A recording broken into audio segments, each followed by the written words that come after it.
Evoland is yet another indie title set in front of us with the promise of returning us to the good old days of gaming. In a sea of titles that have been attempting to do so, Evoland manages to do so in a surprisingly graceful and playful way that separates it from the pack and is absolutely a game to take note of. At this point in the illustrious life of gaming, its mechanics, music, graphics, etc. have certainly gone through a myriad of changes. Evoland chooses to corner the adventure game genre and stroll through its evolution. It's this exploration of the genre's history that makes up the actual game of Evoland. It's difficult to elaborate on Evoland without spoiling what makes it worth playing. As with many games, you start with nothing, but the difference here is that you start at the early stages of adventure gaming. You begin in a monochrome environment with the ability to only move left or right. To either side of you lies two chests, and upon opening them, you begin to see how things will unfold. Alright, wow. I can count the pixels on this screen right now. No joke. Within these chests, and many others, lies the unlocking of different stages in the adventure genre's genesis. You will slowly unlock the ability to move in different ways, the graphics will become more advanced as well as the music, and different mechanics are put on display. Whoa! That's the greatest freaking late title card of all time! You unlock the title card! After centuries of peace, an ancient evil has finally resurfaced to threaten the world of Evolandia. You are one of a few remaining members of the Order of the Dragon Knights whose purpose is to travel the world to help the needy and fight evil. Those centuries of peace clearly mean you haven't had a whole lot to do recently, but it looks like business is picking up again. Of course, all this occurs while a story of its own takes place within Evoland, which unfolds in a breaking the fourth wall kind of way.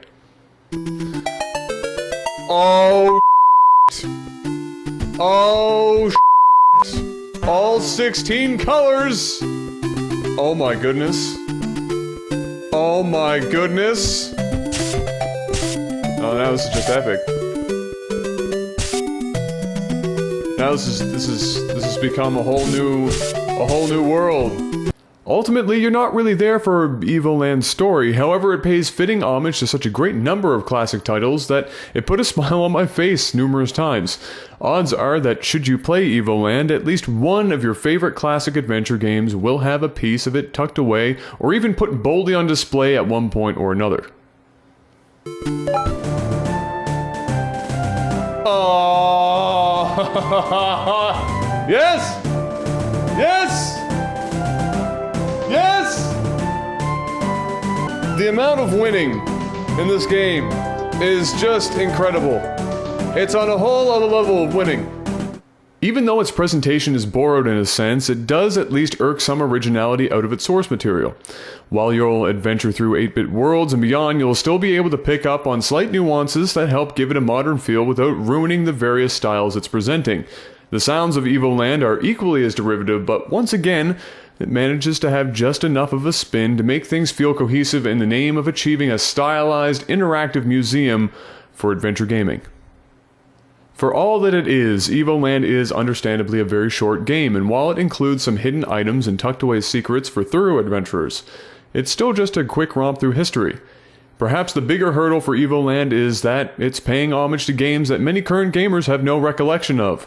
We're coming up on a time where the original Zelda titles, early Final Fantasy games, and even the Castlevania series and more are not what spring to mind when current gamers think of old-school adventure titles. For those of us who still live in the 90s, that's going to sound a bit crazy, but unfortunately, we have to suck it up and come to terms with getting older. The 90s weren't just 10 years ago anymore. Oh yeah.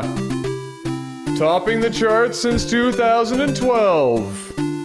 Of course, there's still a huge number of gamers, both old and young, who have experienced the games Evoland plays tribute to, and for us, it serves as a great reminder of how far the genre has come and does so successfully in a way that almost anyone could appreciate.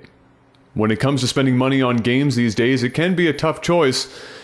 When it comes to Evoland, however, one could do a heck of a lot worse for the $10 price of admission.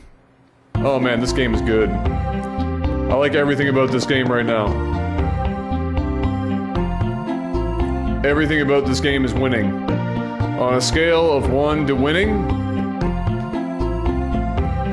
this is past Charlie Sheen.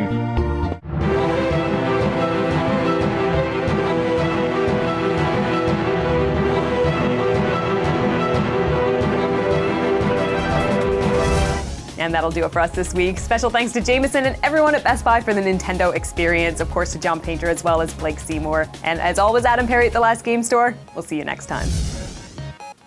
Hey there, everyone, and welcome to the Game Code. And whoa! By Dartmouth Cross. Okay. Games these days have become that.